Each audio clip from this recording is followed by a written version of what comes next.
得更好，过得更好。亲爱的乡亲朋友，大家好，我是婉婉哦，欢迎你收看《台南向前行》。台南向前行这个节目是由咱台南市政府制作，最主要目的是要让咱的乡亲朋友大家对着咱台南市政府各局处的业务做一个了解，同时嘛要来跟咱的乡亲朋友来报告咱台南市政府上新的资讯甲活动，欢迎收看。今仔咱要介绍的主题是无人机。节目一开始，咱先来看一个影片，听看市长要甲咱讲啥物。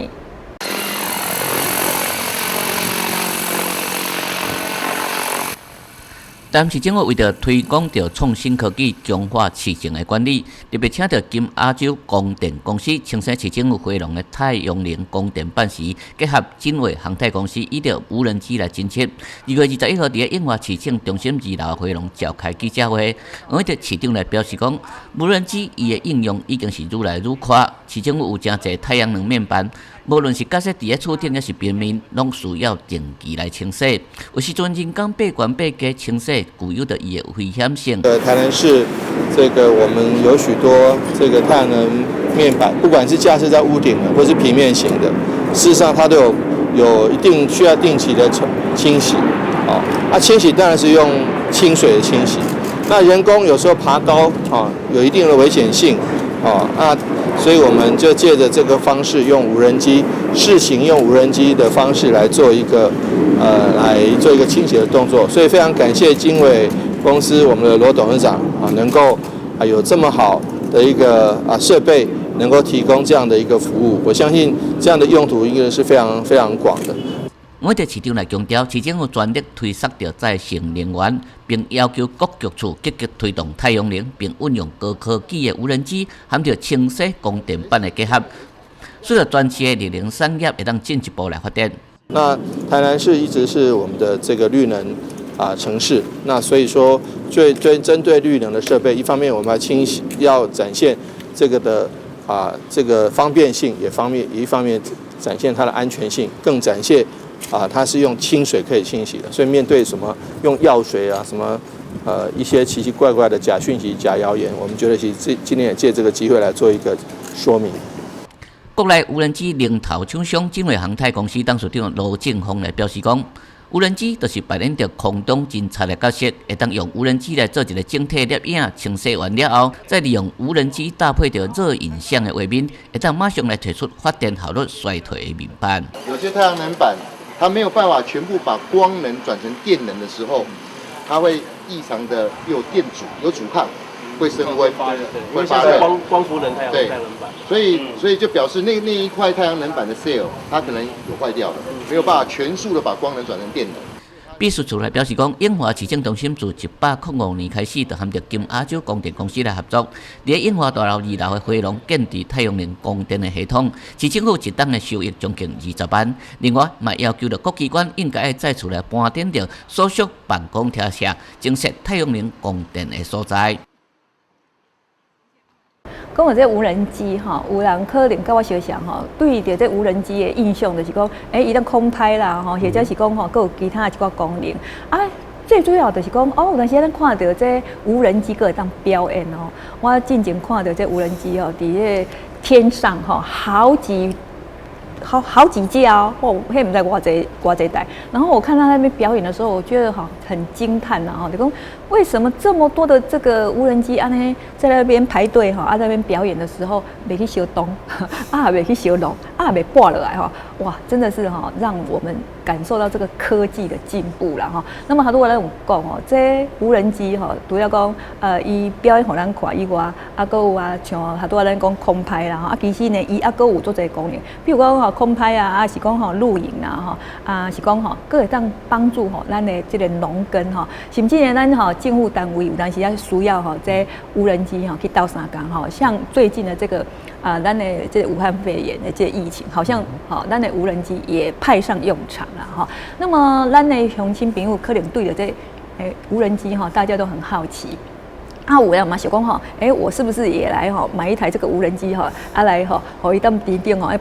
飞看卖啊的啦吼。但是好像说它有一些规范，而且呢还要考照，还要有牌照啦吼。那么对于这个规范当然伊这是一个新兴的产业啦吼。咱的民众可能还不是很熟悉，今仔日咱特别邀请到咱台南市政府咱交通局副局长咱熊万银熊副局长要来甲咱的乡亲朋友来介绍咱无人机的一寡规范希望讲咱的乡亲朋友大家咧升无人机的时阵除了讲很高兴以外，还会当遵守这空中的这个交通规则啦来咱甲咱的这个副座呢，甲咱乡亲朋友来拍一个招呼。副座你好。主持人还有咱各位乡亲，大家好。是，他都要讲的无人机啊，无人机好像给人家感觉就像遥控汽车、遥控飞机一样当然它这个功能一定是比咱的遥控汽车还多了至少咱知影遥控汽车它只是玩而已没有很大的功能嘛那么这个无人机他都我有讲也能拍照的有一寡功能啦但是呢到底这无人机它好像很多很多的种类，是不是请咱副座，甲咱的乡亲朋友介绍一下。是，首先大家介绍一下无人机大家来讲无人机顾名思义就是没有人驾驶的飞行载具啦那其实咱无人飞机的发展的历史足久以前有其实最早的时大概1次世界大战就有2次世界大战慢慢演进最早大概是咱是用的军事用途比如说无人的那个靶机啊之类的那后来因为科技慢慢发达尤其最近那个网络新兴产业只像咱主持人他讲的很多的无人飞机在天上飞的时候它不会去撞到那这个无人机大概依照现在的法令大概有3部分啦我甲各位乡亲大家介绍一下第一个就是讲像这种的叫做无人飞机无人飞机这种就是定义型的，讲伊的翅膀是固定的像咱一般较早以前咱一般人常在使用的就是这个遥控飞机也是这种农行所因的这种空拍机这种第二个就是这种无人直升机就是讲伊不是定义的是有螺旋桨但是这种嘛是用遥控的这种起来第三种就是咱今嘛较流行的就是这种无人旋翼机，就是讲伊有大概3个轴伊就是讲就这种1、2、3、4是这种的4轴3轴以上的这种因为近科技的发达所以包括咱的一般的使用常常用的大概拢这几种那一般无人机它大概以因为最近大家拢有咧算啦所以变成讲咱的空域会考虑到安全所以咱交通部民航局以参考欧洲啦、美国、日本，还有一些无人机的团体订定了一个专章在民航法的一个专章大概今年109年3月31号也公布实施那因为就是讲希望讲互咱这些乡亲朋友若要升无人机有一个规范接下来我甲大家介绍一下，讲咱无人机大概咧飞的时，咱可能要注意什么的情形首先就是讲大概分2种第一个就是飞机的本身第二个就是操作人那飞机的本身像这种我简单介绍就是讲一般依照民航法今年的规定大概250公克250公克以下的这种就不免去注册250公克以上的咱一般民众升这种较大型这种就需要去交通部民航局去办理注册另外就是讲像咱机关团体机构法人像一寡咱的公司行号伊若需要这种无人机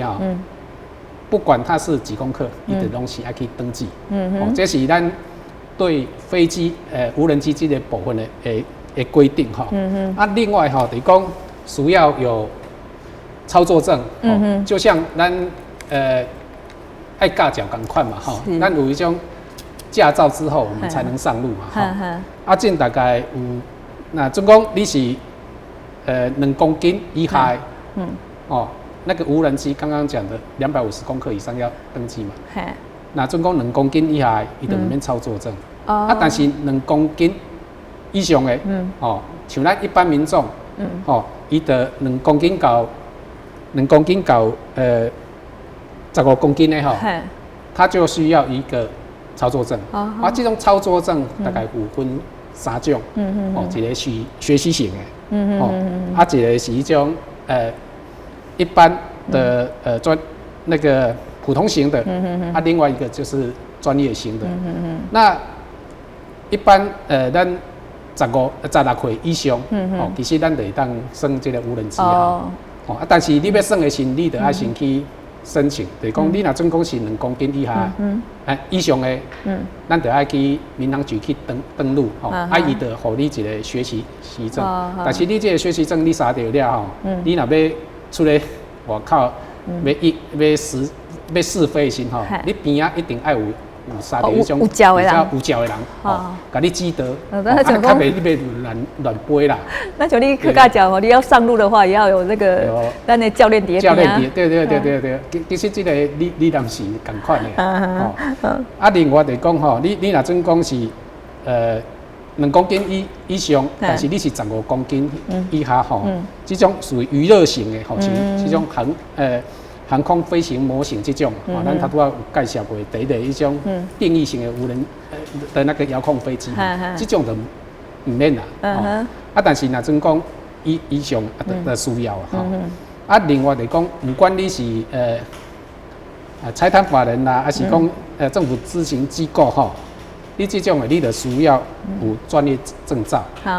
这个专业证照，大概介绍就是讲。你年满16岁大概爱申请学习证啦这种就较简单，我都讲过，就是你去迄种民航局的网站上面去申请，它就会合格的另外就讲你若准讲年满18岁你若要一个普通的学习证你只要学科通过就好了。这是较简单的。对，刚刚像咱考驾照，你若是考轻型的机车，你就要迄个笔试就好啊。若要考重型的，你就要个路考。对，所以就讲你若总讲年满18岁以上的你若想要专业的操作证的时，你这时你就要去参加那个术科实际的一个考试啦。这个专业型一个有分基本型跟那个专业型的所以它有不同的一个形式但是讲有当时你考汽车的驾照，有人是考货运的根本想象那个要考的那个内容又不一样。媒体咧报道就是讲，有当时用空拍嘛这咱时常听到的啦像我知影个表演迄就是咱有当时看到看到真的是太漂亮了有当时有当时也想讲试试我们自己也可以去操作一下啦那么咱的这个无人机伊咧应用除了讲它多空拍啦还是讲其他它多咱讲的遮还有很多吧，是不是那咱迄个副座甲咱的乡亲朋友做一个介绍。像咱这个无人机因为应用的非常广泛以及这种多轴型的一些无人机因为第一个它取得的价格现在很便宜第二个它的性能越来越好那一般咱除了咱军事用途之外，咱就卖讲咱就讲有政府部门会做哪些民众民间的会做哪些我简单给各位介绍一下首先等于讲咱台南市是一个农村足侪的所在咱一寡农村老年人较侪缺乏工作人员像要喷洒农药，其实是足辛苦的。对，所以咱的农喷的无人机，就这时候就可以派上用场。对啊，因为迄农民伊安尼，我看过迄农民咧耍农药其实他们很辛苦喷一个农药伫后边然后需要体力，而且我跟你讲，有当时因喷了要去注射，因为他会怕中毒。对。像这种咱的农喷的无人机，它只要它可以定位的功能，所以它飞出去的时候，它的速度很快，而且它就是很快就一大片了。对所以得讲嘛节省效率较高，效率好，然后也节省我们的那个农业的用料。那另外就是讲物流的部分，运输物流，咱知影咱进防疫期间有富偏达啦，还是讲Uber Eats，像这种有很多的就是利用这种去做一些物流运输。那一般含咱一般的种公路运输含铁路运输也无共款，因为咱公路运输咱会考虑着讲是不是会塞车，这个路是不是好驶无？咱铁路运输，伊就固定的路线，比如讲咱纵贯铁路，你可能伫一寡大站还是小站有火车站的，你才会当做这个运输，就是咱无人机，咱用在物流运输方面非常方便。那它是不是在资源啊？因为量应该不会很大吧？对所以就是讲，它要携带的重量，其实跟你无人机的功能是非常有很大的关系。像讲这个山头要到迄个山头，咱可能咱飞过会使啊，直线的距离非常方便。所以有阵时啊，你要坐山路，有阵要坐足久的，你无人机飞一个搭久就够啊。是，尤其这种有种障碍，还是讲河川袂使渡过。另外就讲，头拄主持人一开始有讲的，咱的无人机的表演，也是讲咱一寡体育赛事，咱拢利用这种无人机去做一个空拍，用那个小鸟的角度去看这个赛事，还是这个表演，所以它的那个非常运用的非常的广泛啦另外就讲，咱市政府在无人机这个部分，咱到底做什么其实咱市政府足早就开始推无人机，尤其市政黄市长非常重视，比如讲咱的警察局、消防局、环保局、地政局、文化局，还有经发局，这些都有一寡伊运用的所在。首先咱在警察局方面，比如讲伊要有啥青山专案，比如说有一寡逃犯，伊若准讲逃去山区，一般咱以前是拢动用很多人力去做搜寻，对，咱即马利用无人机，我们就可以去做这样方面的工作。那另外就是讲咱的交通的运输，比如讲咱交流道的一个阻塞，还是讲咱一寡大型活动，比如讲咱的蓝展，咱蓝展期间，咱的警察局的利用空拍机，去做一寡迄种巡视，另外比如讲消防局，比如讲咱就那个消防火灾发生的时候，利用这个无人机去做，所以咱在108年5月份的时候，咱消防局就成立无人机的救灾中心啦。另外咱的环保局，因为去查缉一寡种非法的弃置场啦，还是储存场，还是讲巡检垃圾掩埋场一寡个作业咱地政局比如讲咱用在国土的地籍重测，一寡开发区的正向投影，咱地政局嘛，在107年6月成立一个航拍的专业团队，所以这部分咱伫市政府的各相关局处拢有广泛的一个应用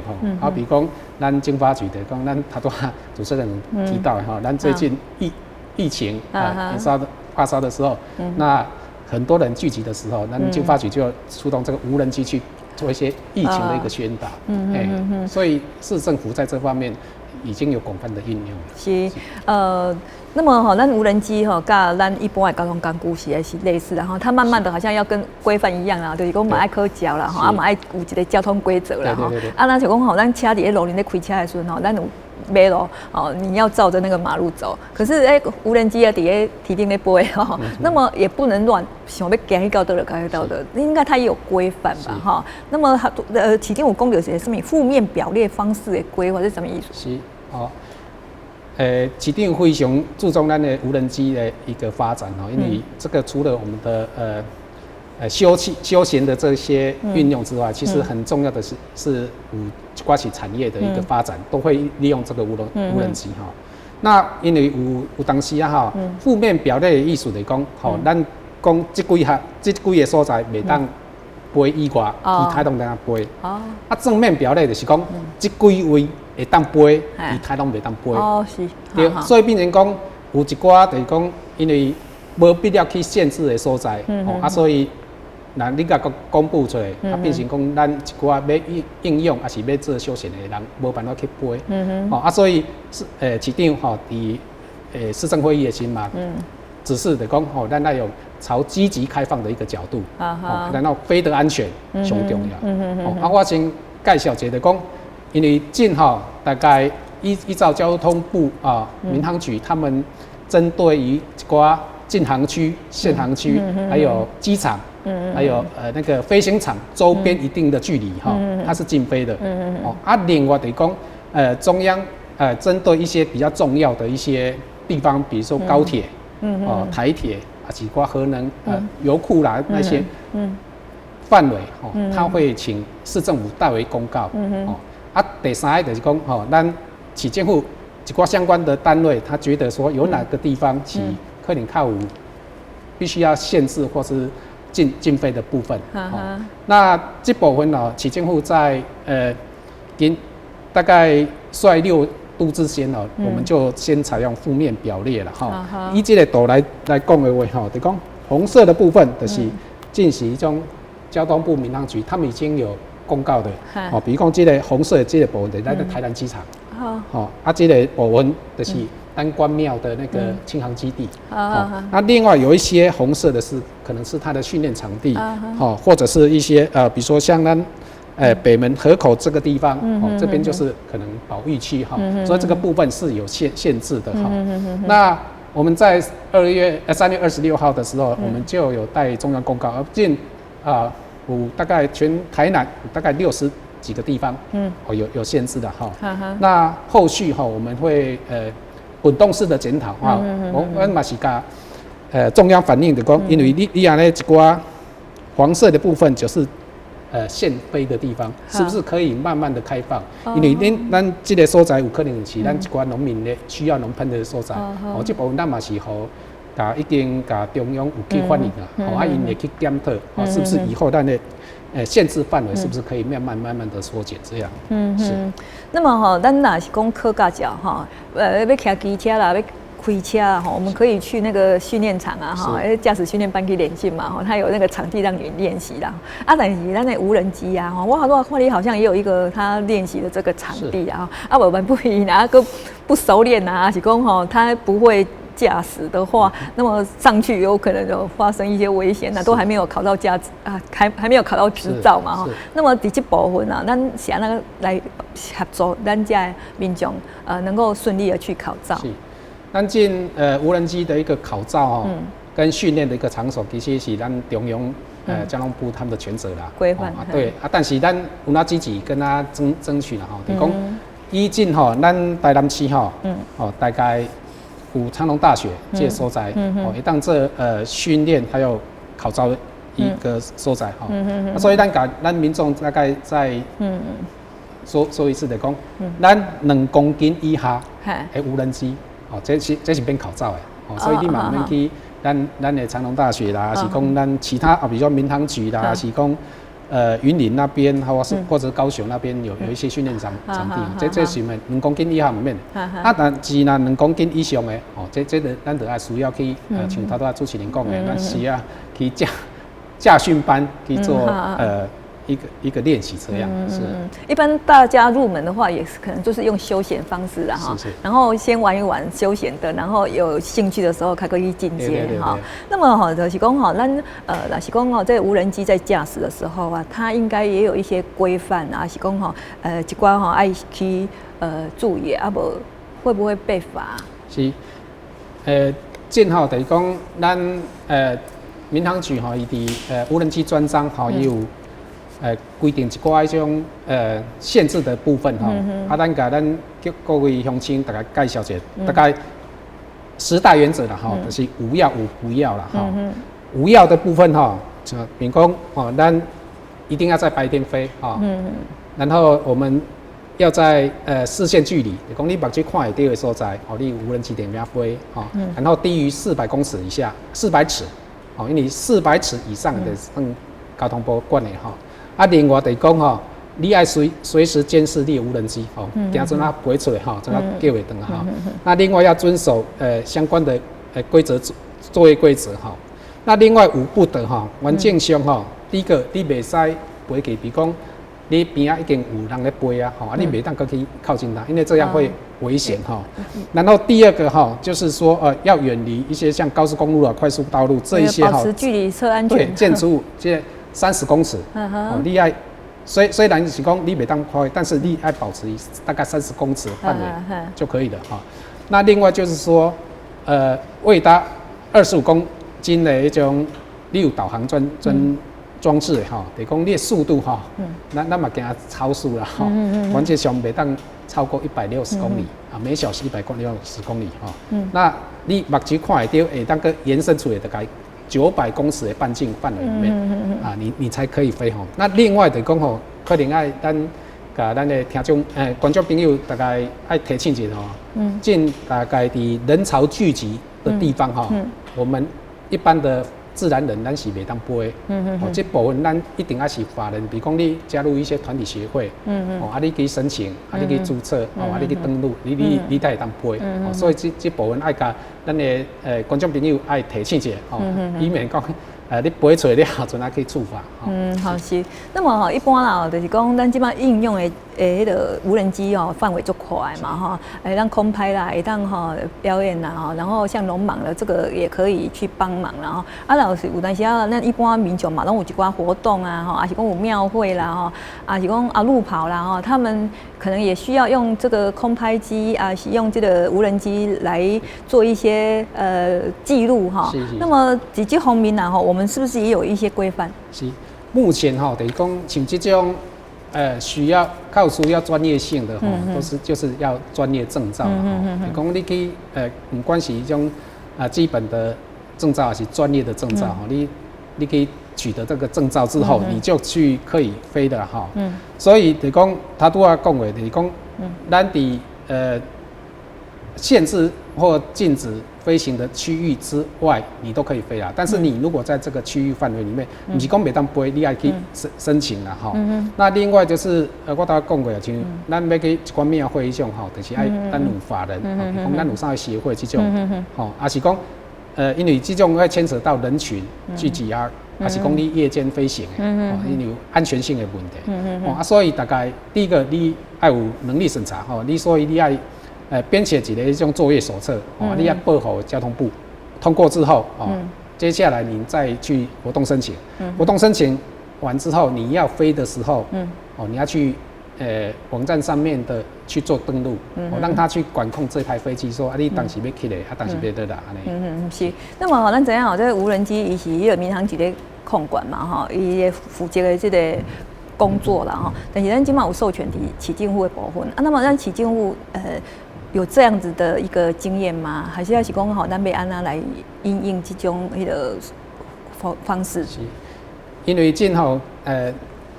一般吼，咱的迄种伫公路上面跑的吼，其实咱有相关的交通法规吼，其实足熟练的啦吼。但是这种飞出这种伫天空飞的吼，其实其他县市各县市其实都没这种经验啦吼。对于这个部分吼，还好我们台南市哈，得天独厚了哈，咱有相关的一个学校哈，比如咱长隆大学来协助我们有一个UTM 的一个系统，这个 UTM 的系统就是像咱的塔台同款，那这个塔台等于讲咱和长隆大学可以合作争取国发会科技部这个计划，然后等于讲你飞机要起时，你要增一些设备，让我们去做一个管控监视，避免空中去做一个相撞，达到我们的安全啊。所以未来台南市和长隆大学有这个合作的计划。是，那么咱今日真感谢咱熊副做来到咱这节目当中甲咱的乡亲朋友来介绍咱无人机的一寡规范啦相信今嘛愈来愈侪人爱升这个无人机所以咱今日提供这个机会，互咱的乡亲朋友做一个了解。那么如果有问题，咱会直接甲咱交通局来接洽了解。今日感谢咱熊副座，谢谢我们听众朋友、乡亲朋友你的收看，谢谢。谢谢。